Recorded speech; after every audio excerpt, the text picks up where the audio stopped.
மூஷிகவாகன மோதகஹஸ்தே ஷாமணகல்ன விளம்பித சூத்ரே வாமன ரூப மகேஸ்வர புத்ரே விக்ன விநாயக பாத நமஸ்தே. ஹாய், எல்லாருக்கும் வணக்கம். என் பேர் மோனிஷா. இன்றைக்கி பல விதமான கொழுக்கட்டைகள் எப்படி செய்யறதுன்னு நான் காமிக்க போகிறேன். அதுக்கு முன்னாடி எதுக்காக விநாயகருக்கு கொழுக்கட்டையை நம்ம படைக்கிறோம் அப்படிங்கிறதுக்கான ஒரு குட்டி கதை சொல்லலாம் அப்படின்னு யோசித்தேன். நம்மள நிறைய பேருக்கு எதனால் அப்படிங்கிற ரீசன் தெரியாது. அத்ரின்னு ஒரு முனிவர், அவரோட மனைவி அனுஷயா, அவங்க வீட்டுக்கு சிவன், பார்வதி, விநாயகர் பசியோடு வந்திருக்காங்க. அப்போ அனுஷயா என்ன பண்ணாங்க, குட்டி பையனான கணேசருக்கு தான் நான் முதல்ல சாப்பாடு போடுவேன் அப்படின்னு சொல்லிட்டு அவருக்கு நிறைய உணவுகள் பரிமாறுவாங்க. ஆனால் விநாயகருக்கு பசி தீரவே தீராது. அவங்க போட்டுகிட்டே இருப்பாங்க, அவர் கேட்டுகிட்டே இருப்பார். சிவனோ பசியோடு உட்காந்துருக்காரு. இவங்களுக்கு என்ன பண்ணுறதுனே புரியலை. அப்போ யோசித்தாங்க, சரி நம்ம ஸ்வீட்டாக எதுவுமே வைக்கலை, அதனால தான் இவருக்கு வயிறு நிரம்பல போல் அப்படின்னு நினச்சிட்டு ஒரு ஸ்வீட் கொடுத்தாங்க விநாயகருக்கு. அதை சாப்பிட்ட உடனே விநாயகருக்கு 21 ஏப்பம் பசி தீந்துருச்சு. அப்போ எனக்கு பசி தீந்துருச்சு அப்படின்னு சொன்னாங்க. உடனே அந்த ஸ்வீட்டை சிவனுக்கும் கொடுத்தாங்க அவங்க. அதை சாப்பிட்ட உடனேயே சிவனுக்கும் 21 ஏப்பம் வந்துச்சு, அவருக்கும் பசி தீந்துருச்சு. அப்போ பார்வதிக்கு ரொம்ப ஆச்சரியம், நம்ம குழந்தைக்கு எவ்வளோ சாப்பாடு போட்டாங்க, அதிலெல்லாம் தீராத பசி எதனால் தீந்துச்சு, அப்படி என்ன ஸ்வீட் அது அப்படின்னு சொல்லிட்டு யோசித்தாங்க. அப்போ தான் அனுஷயா கிட்ட போய் கேட்டாங்க, நீங்கள் என்ன கொடுத்தீங்க பிள்ளையாருக்கு, எதனால் அவருக்கு பசி தீந்துருச்சு அப்படின்ட்டு.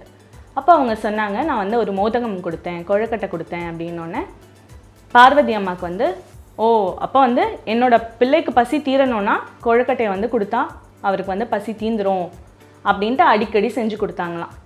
ஸோ அதனால தான் நம்ம எவ்வளவோ பிள்ளையாருக்கு வச்சாலும் கண்டிப்பாக பிள்ளையார் சதுர்த்திக்கு நம்ம கொழுக்கட்டை வைக்கிறோம். பிள்ளையாருக்கு மட்டும் நம்ம கொழுக்கட்டை செய்கிறது கிடையாது. கன்னியாகுமரி டிஸ்ட்ரிக்டில் தோவாலைன்னு ஒரு ஊரில் ஔவையார் அம்மனுக்கு இந்த கொழுக்கட்டையை வச்சு நோன்புக்கு படைப்பாங்க. அதே மாதிரி கேரளாவில் கிறிஸ்துவர்கள் கொழுக்கட்டை சாட்டர்டேனே ஒரு நாள் கொண்டாடுறாங்க. இந்த கொழுக்கட்டை ரொம்பவே உடம்புக்கு நல்லது, ஏன்னா அதை ஸ்டீம் பண்ணுறோம்.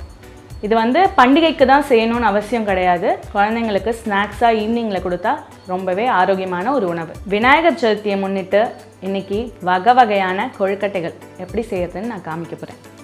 இப்போ நம்ம பார்க்க போகிற கொழுக்கட்டை வெரைட்டி பிடி கொழுக்கட்டை. இதுக்கு தேவையான பொருட்கள் என்னென்னு பார்க்கலாம்.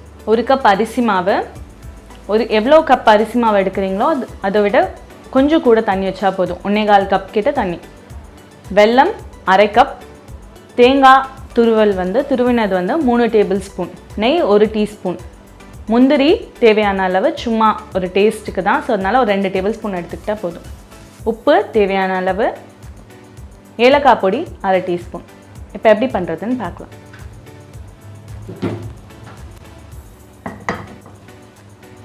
பேன் எடுத்துக்கோங்க, இதெல்லாம் தண்ணி சேர்த்துக்கோங்க.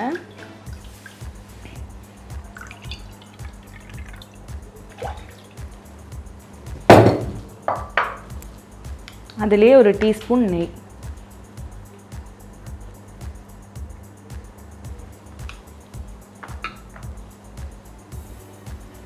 ஏலக்காய் பொடி,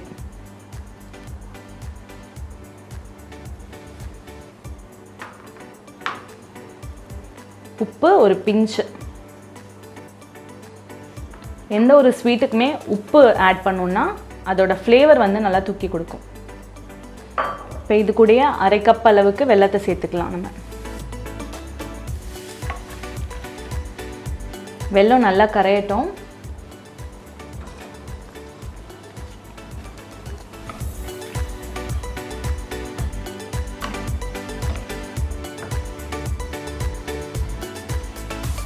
இப்போ இது நல்லா கொதி வந்துடுச்சு, வெல்லம் பூரா கரைஞ்சிடுச்சு.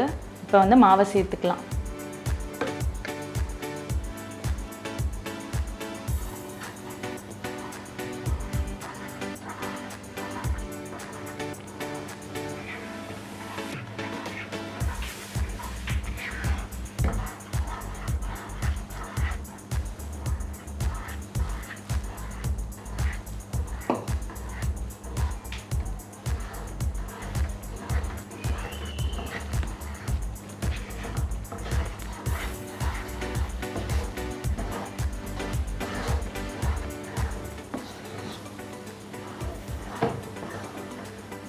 பார்த்தீங்கன்னா மாவு நல்லா சேர்ந்து வந்துருச்சு. ஆஃப் பண்ணிடலாம். கொஞ்சம் கையில் ஒட்டுற மாதிரி இருந்துச்சுன்னா நீங்கள் அப்போ வந்து கொஞ்சம் மாவு சேர்த்துக்கலாம். இதோட இது ஆறுறதுக்குள்ளே நம்ம தேங்காவை வந்து வறுத்துக்கலாம். இப்போ தேங்காவை வந்து வறுத்துக்கலாம். நம்ம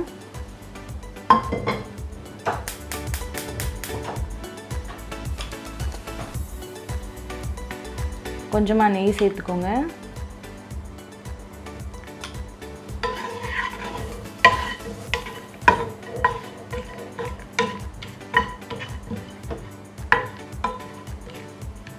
முந்திரி லைட்டாக ப்ரௌன் ஆனால் போதும். அது கூட தேங்காய் சேர்த்துக்கலாம்.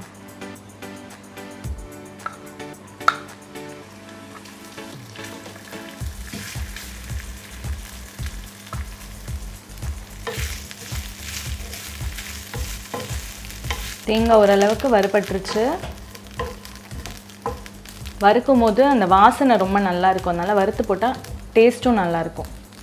இதை வந்து இதோட சேர்த்துடலாம். சேர்த்துட்டு மிக்ஸ் பண்ணிக்கோங்க.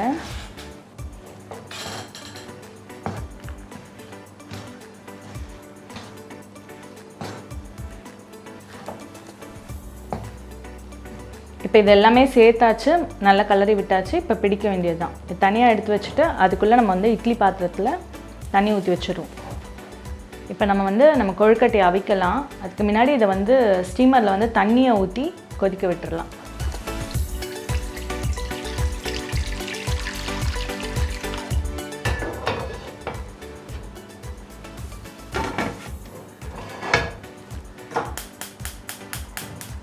கொதிக்கிறதுக்குள்ளே நம்ம வந்து பிடிச்சி வச்சிடலாம்.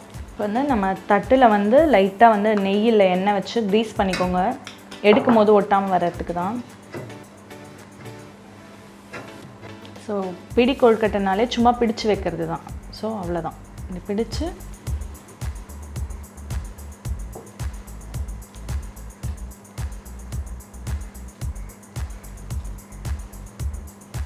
இப்போ ஸ்டீமரில் வந்து தண்ணி கொதிச்சிருச்சு. நம்மளோட கொழுக்கட்டையை வந்து நம்ம எடுத்து வச்சிடலாம். உள்ள மூடி ஒரு 10 நிமிஷம் வச்சா போதும். ஏன்னா நம்ம ஆல்ரெடி வந்து இதை குக் பண்ணி தான் வந்து பிடிச்சிருக்கும். அதனால் ஒரு 10 நிமிஷம் மூடி வச்சா போதும். இப்போ வந்து நம்ம கொழுக்கட்டை வந்து ஸ்டீம் ஆகிடுச்சு. 10 நிமிஷம் ஆகிடுச்சு. எடுத்துடலாம்.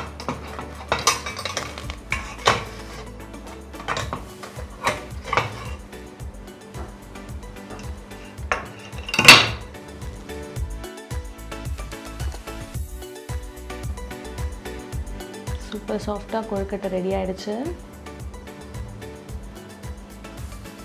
லைட்டாக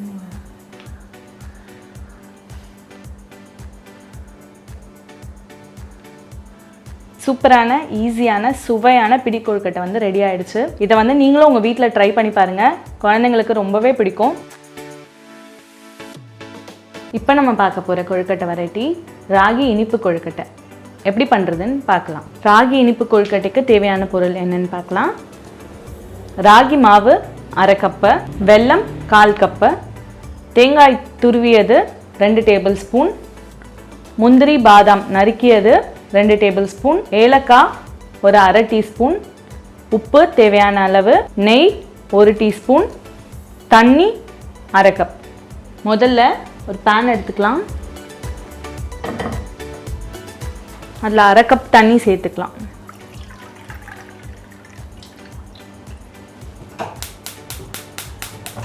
ஆன் பண்ணிவிட்டு அது கூட ஏலக்காய்,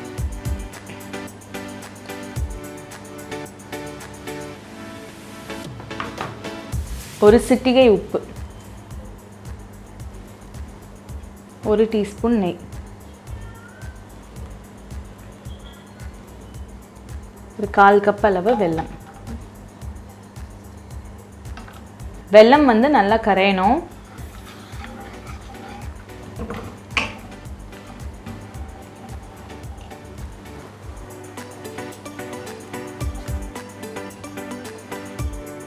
வெல்லம் நல்லா கரைஞ்சிருச்சு.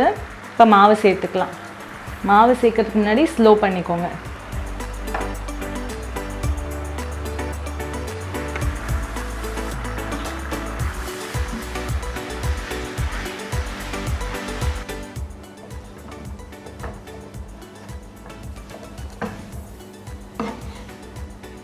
இப்போ மாவு நல்லா சேர்ந்து வந்துருச்சு, நிறுத்திடலாம்.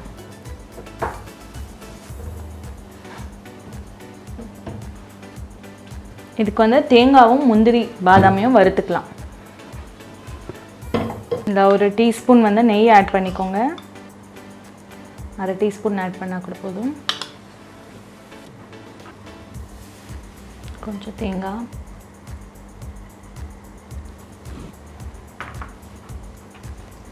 கொஞ்சம் முந்திரி,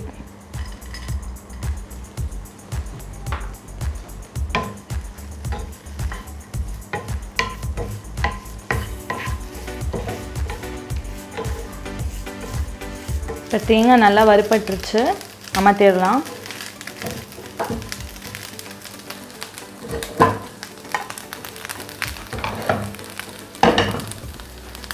இப்போ வறுத்த தேங்காயும் பாதாம் முந்திரியும் ஆட் பண்ணிவிட்டு மிக்ஸ் பண்ணிக்கலாம்.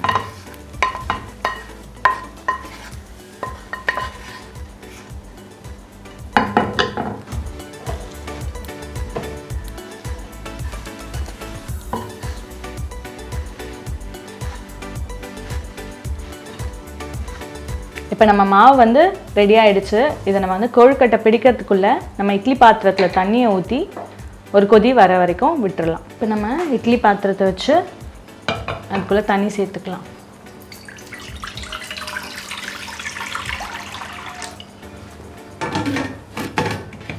மூடி பற்ற வச்சுக்கோ. இப்போ நம்ம தட்டில் வந்து லைட்டாக நெய் தடவிட்டு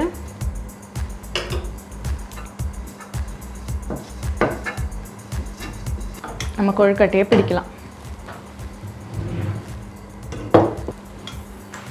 நான் இந்த கொழுக்கட்டைக்கு வந்து இந்த மாதிரி ஒரு மோல்டு யூஸ் பண்ணுறேன். நீங்கள் எதில் வேணால், எந்த அச்சு வேணால் யூஸ் பண்ணிக்கலாம்.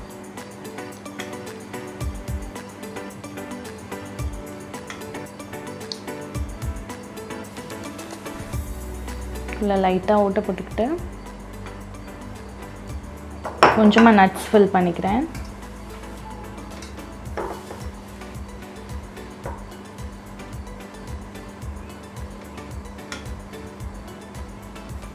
திரும்ப மூடிடலாம்.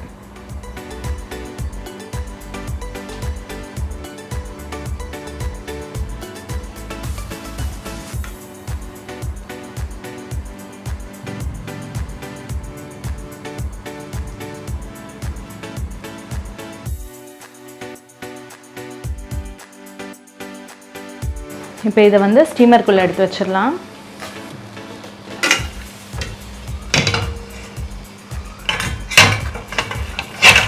இப்போ இதை மூடி வச்சுக்கலாம். இது ஆல்ரெடி வெந்துட்டனால ஒரு 10 நிமிஷம் ஸ்டீம் ஆனால் போதும். இப்போ 10 மினிட்ஸ் ஆயிடுச்சு. நம்ம ராகி கொழுக்கட்டை ரெடி ஆகிடுச்சு. ஆஃப் பண்ணிடலாம்.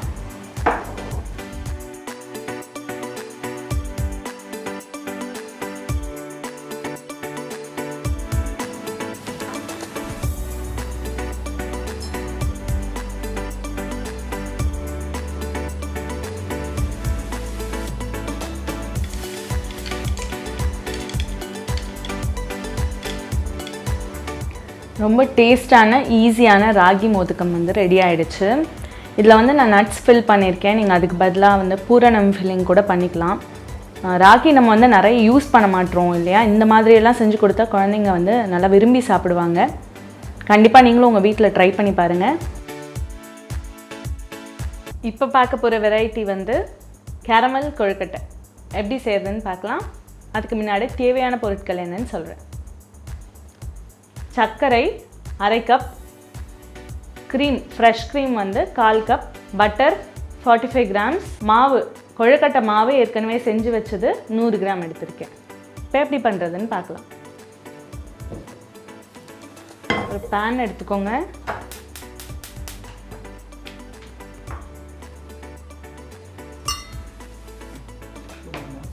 வேண்டாம்.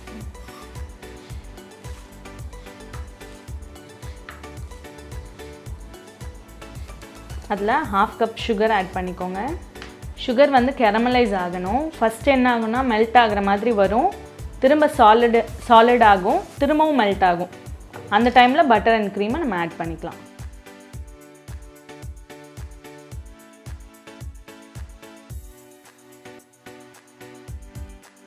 பார்த்தீங்கன்னா சுகர் லைட்டாக மெல்ட் ஆகுது. திரும்ப வந்து உங்களுக்கு கிரெயினி ஆகிடும். திரும்ப அது மெல்ட் ஆகும். கைவிடாமல் கலரிட்டே இருக்கணும், இல்லைன்னா அடி பிடிச்சிரும்.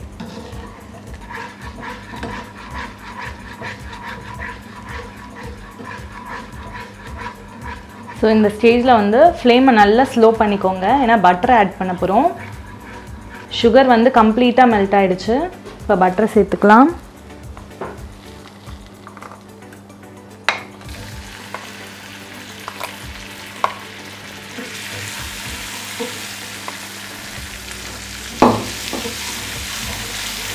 பட்டர் கம்ப்ளீட்டாக மெல்ட் ஆனோடனே கடைசியாக க்ரீம் சேர்த்துக்கோங்க.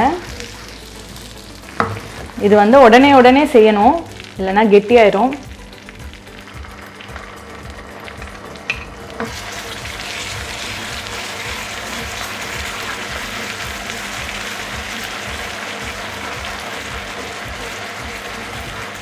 இப்போ நம்ம கேரமல் ரெடி ஆகிடுச்சு. ஃப்ளேம் ஆஃப் பண்ணிடலாம். இது கூல் ஆகட்டும். நம்ம வந்து அதுக்குள்ளே கொழுக்கட்டை ரெடி பண்ணிடலாம்.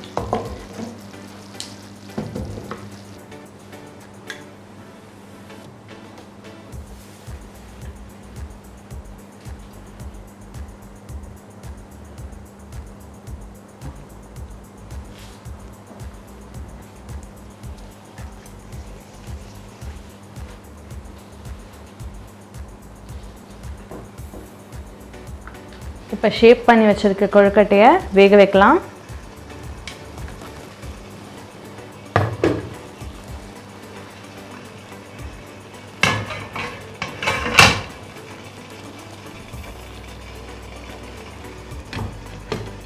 மூடி ஒரு 10 நிமிஷம் வேக விடலாம். இப்போ நம்ம கொழுக்கட்டை வந்து ரெடி ஆகிடுச்சு. 10 நிமிஷம் ஆகிடுச்சு, எடுத்துடலாம்.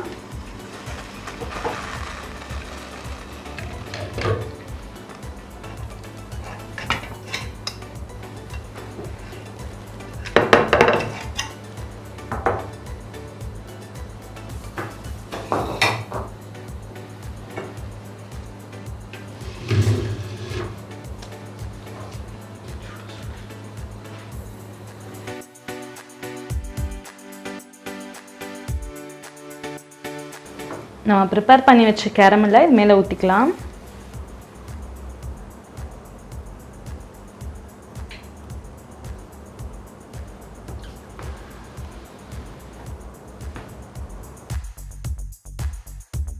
நம்மளோட சூப்பரான டெலிஷியஸான கேரமல் கொழுக்கட்டை வந்து ரெடி ஆகிடுச்சு. நம்ம வந்து பாப்கார்னில் வந்து கேரமல் ஃப்ளேவர் டேஸ்ட் பண்ணியிருப்போம், கொழுக்கட்டையில் டேஸ்ட் பண்ணியிருக்க மாட்டோம். இது அவ்வளோ சூப்பராக இருக்கும். கண்டிப்பாக நீங்கள் வந்து வீட்டில் ட்ரை பண்ணி பாருங்கள். கிட்ஸ் இருந்தால் ரொம்ப லவ் பண்ணுவாங்க. எல்லாமே காலியாயிரும். நீங்கள் வச்ச 5 நிமிஷத்தில் எல்லாம் காலியாயிரும். கண்டிப்பாக இதை நீங்கள் உங்கள் வீட்டில் ட்ரை பண்ணி பாருங்கள்.